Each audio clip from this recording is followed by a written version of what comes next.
Shri V S Jithin Dev, ഒന്ന് ഞാൻ നേരത്തെ സൂചിപ്പിച്ച ഈ ആക്രമണത്തിന് നേതൃത്വം നൽകിയ ആളുകളെ സംരക്ഷിക്കുന്നു എന്ന ഒന്നാമത്തെ പ്രശ്നം, ആരും അക്കൗണ്ടബിൾ ആകുന്നില്ല ഡൽഹിയിൽ നടന്ന 20-ാം തീയതിയുടെ പോലീസ് അതിക്രമത്തിന് എന്ന പ്രശ്നം, വിദ്യാർത്ഥികളെ പഴയ കേസുകൾ ചൂണ്ടിക്കാണിച്ച് വേട്ടയാടുക കൂടിയാണ്. SFI നേതാവ് ഐഷി ഘോഷ് 2021 ബംഗ്ലാ ഭവൻ പിക്കറ്റ് ചെയ്യാൻ പോയ ഒരു രാഷ്ട്രീയ സമരത്തിൽ പങ്കെടുത്തതിന്റെ പേരിലുള്ള കേസ് വെച്ചിട്ടാണ് അവരെ അറസ്റ്റ് ചെയ്യാൻ വേണ്ടി ഇന്നലെ CPM-ന്റെ കേന്ദ്ര കമ്മിറ്റി ഓഫീസിലേക്ക് പോലും എത്തുന്നത്. മറ്റ് വിദ്യാർത്ഥികളെയും സമാനമായ വിധത്തിൽ വേട്ടയാടിയേക്കാം. സുപ്രീം കോടതിയുടെ ഉത്തരവ് അതിന് ബലമായി ഉണ്ടല്ലോ. ആ നിലയിൽ സമരം ചെയ്യുന്ന വിദ്യാർത്ഥികളെ അല്ലെങ്കിൽ അതിന് നേതൃത്വം കൊടുത്ത വിദ്യാർത്ഥികളെ ഏതെങ്കിലുമൊക്കെ തരത്തിൽ ഫ്രെയിം ചെയ്തേക്കാം എന്ന് വിചാരിച്ചാണോ മുന്നോട്ടുള്ള പോക്ക്?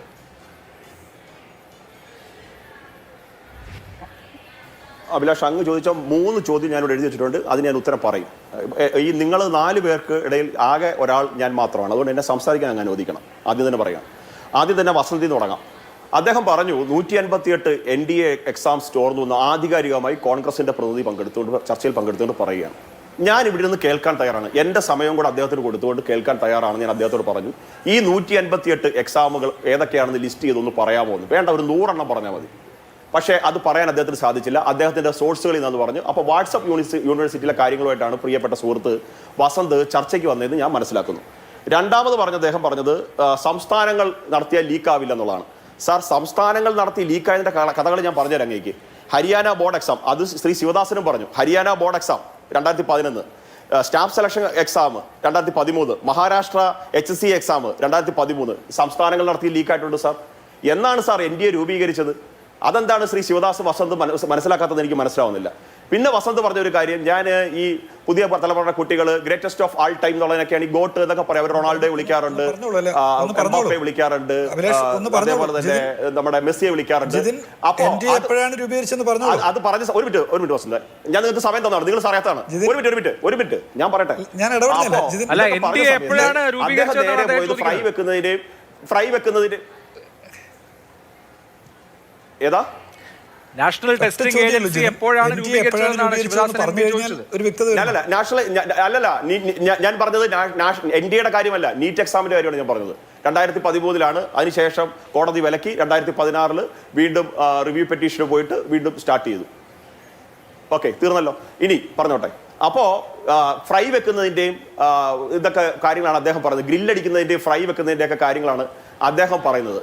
അദ്ദേഹത്തിന്റെ സഹവാസം മറ്റേ എന്താണ് പറയുക, പശുക്കുട്ടിയൊക്കെ കൊണ്ടുവന്ന് പരസ്യമായിട്ട് ഫ്രൈ വെച്ച് കഴിക്കുന്ന യൂത്ത് കോൺഗ്രസ് നേതാക്കന്മാരുണ്ടല്ലേ, സ്വാഭാവികം അതുകൊണ്ടായിരിക്കും. അല്ലെങ്കിൽ വസന്തി ഇതൊന്നും ഉണ്ടാവണമെന്ന് ഇത്തരത്തിലുള്ള വാദങ്ങൾ ഞാൻ ഒരിക്കലും പ്രതീക്ഷിച്ചിരുന്നില്ല. കാരണം അദ്ദേഹം മാന്യമായി ചർച്ചയിൽ പങ്കെടുത്തതാണ്. പക്ഷേ ഈ പറഞ്ഞ ചില നേതാക്കന്മാരുണ്ടല്ലോ പരസ്യമായിട്ട് ഫ്രൈ വെക്കുന്നവർ, അതുകൊണ്ടാകാം.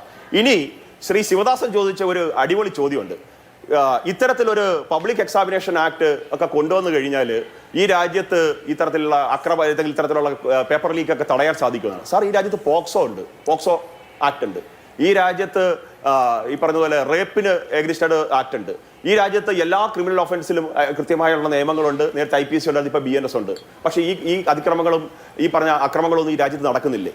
52 FIR register sir. 2024 ശേഷം ഈ ആക്ട് നിലവിൽ വന്നതിന് ശേഷം 52 FIR നടന്നിട്ടുണ്ട്. ഇപ്പോഴെന്താ ചെയ്തിരിക്കുന്നത്? കൂടുതൽ കർശനമാക്കിയിരിക്കുന്നു. ഇത്തരത്തിൽ സംഘടിതമായോ വ്യക്തിപരമായിട്ടോ ക്വസ്റ്റ്യൻ പേപ്പർ ലീക്കിങ്ങിന് ശ്രമിക്കുന്ന ആൾക്കാരെ എല്ലാം കൈകാര്യം ചെയ്യുന്ന തരത്തിലേക്ക് ഈ രാജ്യത്തെ കുട്ടികൾ ആത്യന്തികമായി ആവശ്യപ്പെടുന്ന, ഈ രാജ്യത്തെ കുട്ടികൾക്ക് രാഷ്ട്രീയം കളിക്കാൻ നേരമില്ല. അവർക്ക് പഠിക്കാനുണ്ട്, അവർക്ക് അവരുടെ ജീവിതം കെട്ടിപ്പടുക്കാനുണ്ട്, അവരുടെ ഭാവി ഓർത്ത് അവർക്ക് മുന്നോട്ട് പോകേണ്ടതുണ്ട്. പക്ഷേ ഈ രാജ്യത്ത് കുട്ടികളെ ചതിക്കുന്ന ഇത്തരത്തിലുള്ള പരീക്ഷാ മാഫിയെ കൺട്രോൾ ചെയ്യാനുള്ള നിയമങ്ങൾ ഈ രാജ്യത്ത് കർശനമാക്കിയിരിക്കുന്നു സാർ. അതിനെയാണ് നിങ്ങളെപ്പോലുള്ളവർ കണ്ടില്ലെന്ന് അടിക്കുന്നത്. പിന്നെ മറ്റൊരു അദ്ദേഹമുണ്ട്, കഴിഞ്ഞ തവണയും ഞാനത് പറഞ്ഞതാണ്, പക്ഷെ പറയാതിരിക്കാൻ പറ്റുന്നില്ല, പ്രമോദ് പുഴങ്കര. അദ്ദേഹം ബുർഹാൻ വാണിയൊക്കെയാണ് ഉദ്ധരിക്കുന്നത്. ഈ രാജ്യത്തെ വിഘടിപ്പിക്കാൻ, ഈ രാജ്യത്തെ തകർക്കാൻ നടക്കുന്ന തീവ്രവാദിയൊക്കെ ആദരവോടും ബഹുമാനത്തോടും നോക്കിക്കാണുന്ന ആൾക്കാരോട് ഞാൻ എന്തു പറയാനാണ്? അഭിലാഷ് മോഹൻ മാതൃഭൂമിയുടെ ചർച്ചയിലിരുന്നുകൊണ്ട് ബുർഹാൻ വാണിയെ നേതാവായിട്ട് അംഗീകരിച്ച് മുന്നോട്ട് പോകുന്നവരൊക്കെ ഈ മാതൃഭൂമിയുടെ ചർച്ചയിലേക്ക് നിങ്ങൾ വിരിച്ചിരുത്തുന്നുണ്ടോ എന്ന് ഓർക്കുമ്പോൾ എനിക്ക് കൊലപാതകത്തെ തുടർന്ന് കാശ്മീരിൽ നടന്ന പ്രൊട്ടസ്റ്റുകളെ നേരിടാൻ പെല്ലറ്റ് ഗൺ ഉപയോഗിച്ചു എന്നല്ലേ പറഞ്ഞത്? അല്ല, അദ്ദേഹം പറഞ്ഞൊരു വാചകം കൂടെ കേട്ടു. കാശ്മീരിലെ ഭരണകൂടം നടത്തിയിരിക്കുന്ന അവിടുത്തെ പ്രക്ഷോഭകാരികൾക്കെതിരെ നടത്തിയിരിക്കുന്ന അതിക്രമങ്ങൾ, അതിക്രൂരമായിട്ടുള്ള മർദ്ദനങ്ങൾ, അങ്ങ് വേണമെങ്കിൽ റീവൈൻഡ് അടിച്ച് കേൾക്കും, യൂട്യൂബിൽ കേട്ടിട്ട് അങ്ങ് അഭിപ്രായം പറയും.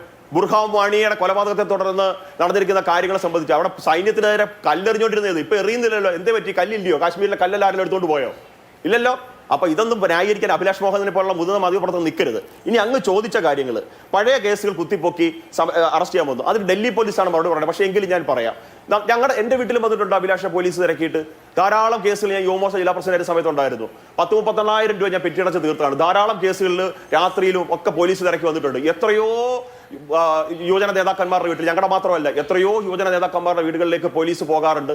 സ്വാഭാവികമായിട്ടും ഒരു ജാമ്യം എന്താണ് പറയുക, ഒരു കോടതിയിൽ ഒരു കേസ് വന്നു, ആ കോടതിയിൽ ഹാജരാകാതെ നിരന്തരമായിട്ട് ആ കേസിൽ ഹാജരാകാതിരുന്ന സമയത്ത് അവിടെ സ്വാഭാവികമായിട്ടും അവർക്കെതിരെ ജാമ്യമില്ലാ വാറണ്ട് കോടതി പുറപ്പെടുവിച്ചു. ആ വാറണ്ടുമായിട്ടാണ് അവർ പോയത്. അവിടെ ശ്രീ ജോൺ ബ്രിട്ടാസിനെ പോലുള്ള MP-മാർ അതിനെ തടഞ്ഞു, അവർ തിരിച്ചുപോയി. ഇതൊക്കെ നാട്ടിൽ നടക്കുന്ന കാര്യങ്ങളാണ്. എവിടെയെല്ലാം പോലീസ് തിരക്കി വരുന്നു, ഏതെല്ലാം വീട്ടിൽ നിന്ന് ആരെയെല്ലാം പിടിച്ചുകൊണ്ട് പോകുന്നു. കേരളത്തിൽ ഈ കാര്യങ്ങൾ നടക്കുന്നില്ലേ?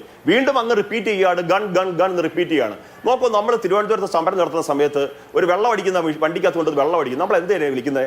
ജലപീരങ്കി എന്നല്ലേ വിളിക്കുന്നത്? നാളെ ഞങ്ങൾ ഇറങ്ങിയാൽ മതിയോ ഞങ്ങൾക്കെതിരെ പീരങ്കി ഉപയോഗിച്ചു എന്ന്? അപ്പൊ നിങ്ങൾ ഈ ഗണ്ണും തോക്കും AK-47 റൈഫിളും ഒക്കെ ഒന്ന് പരസ്പരം വേർതിരിച്ച് കാണാൻ അഭിലാഷ് മോഹനെ പോലുള്ളവർ തയ്യാറാകണം. പിന്നെ അങ്ങ് ചോദിച്ചു ഇതിന് അക്കൗണ്ടബിൾ ആരാണെന്നുള്ളത്. ഞങ്ങൾക്കറിയാം. അവിടെ എന്താ പറയാ, നേരായ മാർഗത്തിൽ സമരം ചെയ്ത വിദ്യാർത്ഥികൾ ആരെല്ലാമാണ് അറിയാം. 2873 ക്രിമിനലുകൾ ആ സമരത്തിൽ കടന്നുകൂടി അഭിലാഷ്. അതിനെ സംബന്ധിച്ചുള്ള ആശങ്ക CJP തന്നെ പറഞ്ഞിട്ടില്ലേ സൗരവ് ദാസ്? 2873 ക്രിമിനലുകളിൽ 61 പേര് റേപ്പ് കേസ് പ്രതികളാണ് അഭിലാഷ്. എന്താണ് റേപ്പ് കേസ് ബലാത്സംഗ കേസ് പ്രതിയായവന്മാർക്ക് അവിടെ കാര്യം? 6 പേര് പോക്സോ കേസ് പ്രതികളാണ്. ഡൽഹി പോലീസ് കൃത്യമായ ലിസ്റ്റും പേര് സഹിതം പുറത്തുവിട്ടിട്ടില്ലേ? 6 പേര് പോക്സോ കേസ് പ്രതിയാണ്. ഈ പോക്സോ കേസ് പ്രതിയായവന്മാർക്ക് എന്താണ് അവിടെ കാര്യമുള്ളത്? പരിശോധിക്കപ്പെടേണ്ടേ? എന്തേ സുപ്രീം കോടതി പോയപ്പോൾ കോടതി എന്താ പറഞ്ഞത്? വിദ്യാർത്ഥികൾക്ക് നേരെ യാതൊരു തരത്തിലുമുള്ള ഈ പറഞ്ഞ രീതിയിലുള്ള അറസ്റ്റ് ഉൾപ്പെടെയുള്ള കാര്യങ്ങളുമായി മുന്നോട്ട് പോകരുത്. പക്ഷേ ഈ പ്രക്ഷോഭത്തിന്റെ മറവിൽ അവിടെ അക്രമം അഴിച്ചുവിട്ട, അരാജകത്വം സൃഷ്ടിക്കാൻ ശ്രമിച്ചവരെ നേരിടണം. അവർക്കെതിരെയുള്ള നിയമനടപടികളായിട്ട് മുന്നോട്ട് പോകാൻ തന്നെ കോടതി പറഞ്ഞത് ബഹുമാനപ്പെട്ട. അതോ നിങ്ങൾ കോടതിയെ അംഗീകരിക്കുന്നില്ലേ? ഭരണഘടന അംഗീകരിക്കുന്നില്ലേ? ഭരണഘടനയും കൈപ്പിടിച്ച് സമരം ചെയ്യുമ്പോൾ അത് വായിച്ചു നോക്കിയിട്ട് അതിനകത്ത് എന്താണ് പറഞ്ഞതും കൂടെ മനസ്സിലാക്കിയിട്ട് സമരം ചെയ്യാൻ ഇറങ്ങണം.